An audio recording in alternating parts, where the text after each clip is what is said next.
This is the story of the other wise man. In the time of King Herod, after Jesus was born in Bethlehem of Judea, wise men from the east came to Jerusalem asking, "Where is the child who has been born King of the Jews? For we observed his star at its rising and have come to pay him homage." When King Herod heard this, he was frightened, and all Jerusalem with him. And calling together all the chief priests and scribes of the people, he inquired of them where the Messiah was to be born. They told him, "In Bethlehem of Judea, for so it has been written by the prophet." Then Herod secretly called for the wise men and learned from them the exact time when the star had appeared. Then he sent them to Bethlehem, saying, "Go and search diligently for the child, and when you have found him, bring me word, so that I may go also and pay him homage." When they had heard the king, they set out, and there ahead of them went the star that they had seen at its rising, until it stopped over the place where the child was. When they saw that the star had stopped, they were overwhelmed with joy. On entering the house, they saw the child with Mary his mother, and knelt down and paid him homage. Then, opening their treasure chests, they offered him gifts of gold, frankincense, and myrrh. You know the story of the 3 wise men of the East and how they traveled from far away to offer their gifts at the manger cradle in Bethlehem. But have you ever heard the story of the other wise men, who also saw the star in its rising and set out to follow it, yet did not arrive with his brethren in the presence of the young child Jesus? Of the great desire of this 4th pilgrim, and how it was denied, yet accomplished in the denial. Of his many wanderings and the probations of his soul. Of the long way of his seeking and the strange way of his finding the one whom he sought. I would tell the tale as I have heard fragments of it in the Hall of Dreams, in the palace of the heart of man. It was one of the worst years ever. We couldn't wait for it to be over. The year 1 BC was a year that we just wanted to forget. The Roman emperor forced everyone to travel to their place of origin just to count all the people and collect even more taxes. The roads and the cities were crowded with travelers and children, noisy children everywhere. People had to share their food, water. There was no time to bathe. You know what that caused? Disease, lots of it. I know what I'm talking about. I'm an innkeeper, and I've seen everything. We were hoping that the new year would bring us a better world, and it did. We called it year 1 AD. Yes, I'm the one called Casper. I'm a magus. In fact, I'm one of the 3 magi that brought gifts to the infant boy, Jesus, the new king of the entire world. Some people refer to us as wise men, but I'm retired now. It's very draining to be a wise man all the time.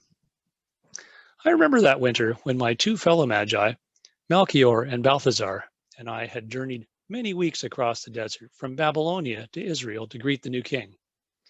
We were actually planning to journey as 4 magi with our dear friend Artaban, but he didn't show up at our meeting place.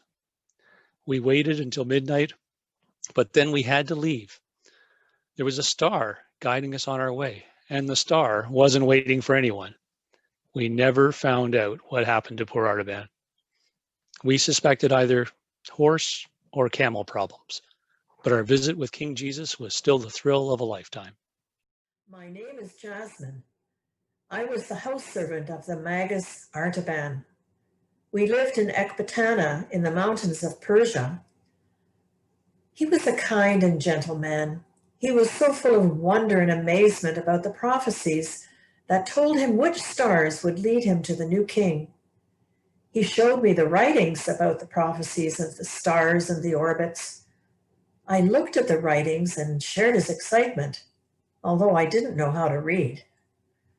My master Artaban wanted so much to honor the new king that he purchased 3 wonderful jewels as gifts: a sapphire, a ruby, and a pearl. He showed them all to me as he began packing for his long journey. He was in a hurry to meet his 3 friends, also magi. The jewels were magnificent, and they sparkled and lit up the whole room. They must have cost him a small fortune. Then the master told me that to purchase the jewels, he had to sell his house and all of his possessions. It was at that point I knew I was unemployed. Luckily, Artaban found me another position before he left. It was as a servant in his brother's household. I'll never forget my encounter with a magus called Artaban. It was in Babylon, where I was one of the many Hebrews who were living in exile. I was very poor and living on the streets. I became deathly ill with a swamp fever. I was lying on the road, and Artaban was on his horse riding past me. The horse stopped suddenly, and I think it sensed I was alive. The poor animal looked exhausted, like he had been ridden for days. Artaban dismounted and came to my side. He saw that I was barely alive, and he gave me water. I felt like I was being saved by an angel. He fed me, gave me medicine, and waited for hours until I regained my strength. We talked about his journey to meet the other 3 magi and his following of a star to meet the Messiah. I shared with him what I knew about the scriptures, and I told him the Messiah would be in Bethlehem. He was very thankful. He then went on his way. A few days later, I heard the terrible news. Because Artaban stopped to help me and save my life, he missed his connection with his friends, and they left for Israel without him. His horse was spent, and he could not make it across the desert without a train of camels and food and water. And so he sold one of his most valuable possessions, a large sapphire, to buy the camels and the food to make his journey, all alone. And I thought I had problems. I thought I'd seen everything. And then even I was shocked at what happened on that night. Yes, that night. It was another busy evening at the inn with travelers coming from all over to look for a room. I was all out of space because of the tax collection fiasco. A young couple asked for a room, and I had to say there is no room in the inn. But the poor girl was heavily pregnant. I had a brainstorm. I offered them a deep discount and showed them a space in the stable behind the inn. It wasn't much, but it was safe. They took it, and it worked out fine. If I had only known who that pregnant girl was, well. My name is Leah. I remember the magus named Artaban. He helped me and my baby son on a very horrible night in Bethlehem. It was over 33 years ago, but I still remember it like it was yesterday. Artaban was a stranger to me. I gave him food and drink because he was a visitor from far away. He told me that he was hoping to meet the new king, the Messiah, and he had 2 wonderful gifts to honor him, a ruby and a pearl. He said he had planned to visit the king with his 3 magi friends. I told him that the whole town was talking about the birth of the Messiah. His mother gave birth to her son, King Jesus, in a stable. They were visited by shepherds, angels, saints, artists, poets, and 3 strangers from the Far East bearing gifts. My cousin told me that she heard that a singing camel and a dancing elephant stopped by the manger, but they all left a few days later. I heard that Jesus and his parents then left for Bethlehem right away because there was trouble in the air. Some say they traveled to Egypt. Artaban was very upset. He had traveled for many days and he wanted to meet the new king. But he wasn't going to give up. He told me that he would follow the king to Egypt. And that's when we heard the screaming in the streets. The next few days at the inn were not what I would call good times. There were strangers coming in and out of the place, shepherds with their sheep, people from the town bringing their noisy children, farmers with their dirty sandals, all to visit the new Messiah. I had to work all night to keep the place clean. And then 3 gentlemen from the Far East arrived with their fancy costumes and hats. I asked if they had a reservation. They gave me attitude, talking about a star guiding them here. But they seemed sincere about meeting the little king, and they brought some very high-end gifts for him. Gold, frankincense, Merlot. They bowed and blessed the little baby. I got a little choked up. There was this energy in the air I never felt before. The people in the streets were screaming. I heard from my neighbors that the soldiers of Herod were entering our homes and killing our young children. I grabbed my infant son and crouched down in the corner of my room, hiding him under my robe so he would not wake up and cry. I thought this was the end for us. But then Artaban protected us. He stood outside my house and blocked the door. I could hear voices outside, those of Artaban and a soldier. The soldier demanded entry to my house, and I heard a scuffle. Artaban said he was the only one living in the house and that he wanted to be left in peace. He then gave his precious ruby to the soldier to convince him to leave. And he did leave. We were spared, but Artaban was very troubled. He worried that he had given away the second of his 2 jewels that were meant for the king and that he was not worthy to see him. I gave him my thanks and my blessing, and I told him that I would never forget that he saved my little boy. He then left to continue his search for King Jesus, and I never heard from him again. For many years, Artaban continued his journey to seek out the Messiah Jesus. He was seen moving among the throngs of men in populous Egypt, seeking everywhere for traces of the household that had come down from Bethlehem and finding them under the spreading sycamore trees of Heliopolis and beneath the walls of the Roman fortress of New Babylon beside the Nile. Traces so faint and dim that they vanished before him continually, as footprints on the hard river sand glisten for a moment with moisture and then disappear. He was seen again at the foot of the pyramids, which lifted their sharp points into the intense saffron glow of the sunset sky, changeless monuments of the perishable glory and the imperishable hope of man. He looked up into the vast countenance of the crouching Sphinx and vainly tried to read the meaning of her calm eyes and smiling mouth. He was seen in an obscure house of Alexandria, taking counsel with a Hebrew rabbi. The venerable man, bending over the rolls of parchment on which the prophecies of Israel were written, read aloud the pathetic words which foretold the sufferings of the promised Messiah. The despised and rejected of men, the man of sorrows and the acquaintance of grief. I met the magus called Artaban many years ago in Alexandria. He seemed determined to find the Messiah, and he looked quite lost, and I gave him some very good advice. The king whom you are seeking is not to be found in a palace, nor among the rich and powerful. If the light of the world and the glory of Israel had been appointed to come with the greatness of earthly splendor, it must have appeared long ago.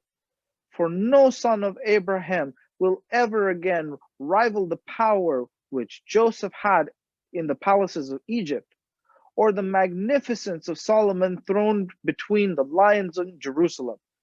But the light for which the world is waiting is a new light, the glory that shall rise out of patient and triumphant suffering. And the kingdom which is to be established forever is a new kingdom, the royalty of perfect and unconquerable love. I do not know how this shall come to pass, nor how the turbulent kings and peoples of earth shall be brought to acknowledge the Messiah and pay homage to him. But this I know, Those who seek him will do well to look among the poor and the lowly, and the sorrowful and the oppressed. Artaban was seen again and again, traveling from place to place and searching among the people of the dispersion with whom the little family from Bethlehem might perhaps have taken refuge. He passed through countries where famine lay heavy upon the land, and the poor were crying for bread. He made his dwelling place in plague-stricken cities where the sick were languishing in the bitter companionship of helpless misery. He visited the oppressed and the afflicted in the gloom of subterranean prisons and the crowded wretchedness of slave markets and the weary toil of galley ships. In all this populous and intricate world of anguish, though he found none to worship, he found many to help. He fed the hungry and clothed the naked and healed the sick and comforted the captive. And his years went by more swiftly than the weaver's shuttle that flashes back and forth through the loom while the web grows and the invisible pattern is completed. Although being employed as a servant in the house of Artaban's brother was a good position, and I had a happy life, I often thought about Artaban. His family rarely heard news from him, and we worried about his safety. I learned to read so that I could understand a letter from him, if he ever sent one. Finally, about 33 years after he left our town, I did receive a letter from Artaban. He was still on his journey to meet the king, and he had not found him yet. He wrote me that he only had one gift left to give to the Messiah, his pearl. He had lost all of his other jewels, and he had only one more chance to honor Jesus, and he would not lose that opportunity. He wished me well, and I said a prayer for him. 33 years of the life of Artaban had passed away, and he was still a pilgrim and a seeker after light. His hair, once darker than the cliffs of Zagros, was now white as the wintry snow that covered them. His eyes, that once flashed like flames of fire, were dull as embers smoldering among the ashes. Worn and weary and ready to die, but still looking for the king, he had come for the last time to Jerusalem. He had often visited the holy city before, and had searched through all its lanes and crowded hovels and black prisons without finding any trace of the family of Nazarenes who had fled from Bethlehem long ago. But now it seemed to him as if he must make one more effort, and something whispered in his heart that at last he might succeed. It was the season of the Passover. The city was thronged with strangers. The children of Israel, scattered in far lands all over the world, had returned to the temple for the great feast, and there had been a confusion of tongues in the narrow streets for many days. But on this day, there was a singular agitation visible in the multitude. The sky was veiled with a portentous gloom, and currents of excitement seemed to flash through the crowd like the thrill which shakes the forest on the eve of a storm. A secret tide was sweeping them all one way. The clatter of sandals and the soft, thick sound of thousands of bare feet shuffling over the stones flowed unceasingly along the street that leads to the Damascus gate. My name is Rosanna. I was only 13 on that terrible day, the day that nobody would ever forget.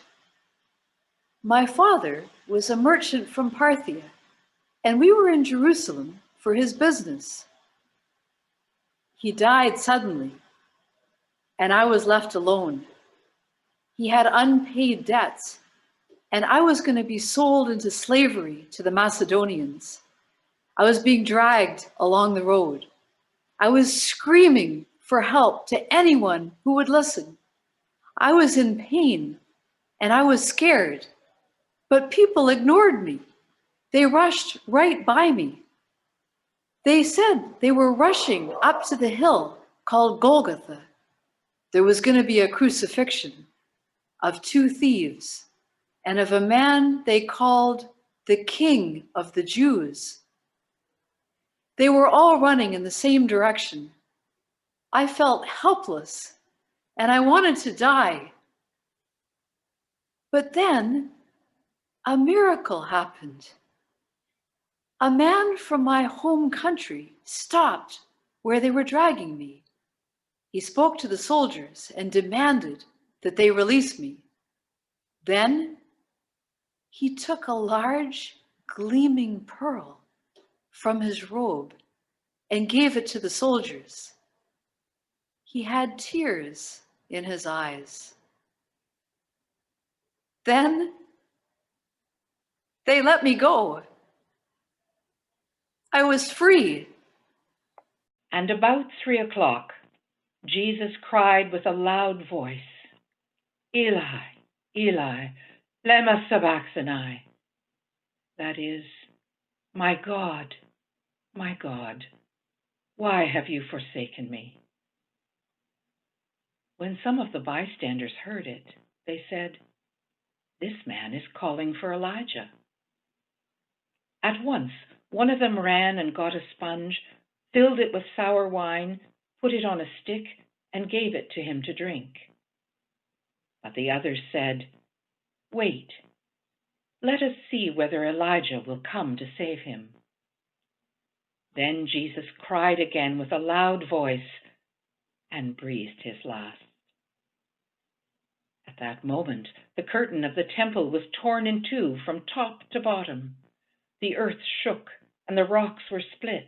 The tombs also were opened, and many bodies of the saints who had fallen asleep were raised.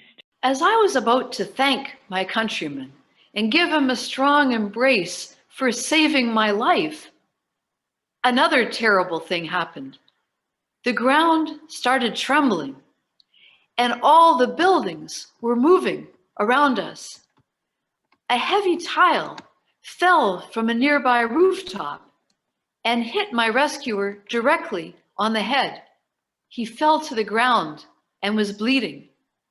I was in a state of shock and didn't know how to help him. Everyone else was running in other directions. I did the only thing I could think of. I let him lay his head in my lap, and I spoke softly to him. He mumbled words that made no sense to me. Not so, my Lord, for when saw I thee hungry and fed thee, or thirsty and gave thee drink? When saw I thee a stranger and took thee in, or naked and clothed thee? When saw I thee sick or in prison and came to thee? For 33 years have I looked for thee, but I have never seen thy face, nor ministered to thee, my King. A voice came from above and spoke to Artaban. Verily I say unto thee, inasmuch as thou hast done it unto one of the least of these my brethren, thou hast done it unto me. A calm radiance of wonder and joy lighted the pale face of Artaban like the first ray of dawn on a snowy peak. One long, last breath of relief exhaled gently from his lips. His journey had ended. His treasures were accepted. The other wise men had found the King.